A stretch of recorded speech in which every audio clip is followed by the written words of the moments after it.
আমরা এখন কোথায় আছি? আমরা এখন কোথায় আছি? ঠিক আছে, আমরা একটু স্ক্রিপ্টটা নিয়ে কথা বলি। তো স্ক্রিপ্ট হলো তুমি যাইতেছ একদিকে, তোমার নাম কি? রনি। এই রনি, এদিকে আয়। যে কাহা আঞ্চলিক ভাষায় বলবো নাকি এসব? হ্যাঁ, তোমার ভাষা বলছে, আচ্ছা, তোমার এলাকার লোক বুঝছে। হ্যাঁ। কিরে তোরে খুঁজতেছি, কই বুড়া, কই কোথায় কোথায় আড্ডা দিতেছস, কই কই ঘুরতেছস? না কা এদিকে ছিলাম। এদিকে ছিলি মানে তোর 2 ঘন্টা হয়েছে আমি খুঁজতেছি। কেন আমার খুঁজতেছি কিলে জানাস না? তোর চুলের অবস্থা দেখছস? চুল কত বড় হয়েছে?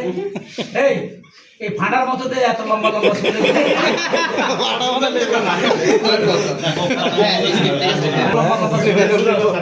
চুল। চুল সাইজ না করিলে তোর তো বিয়েই করন যাইতো না।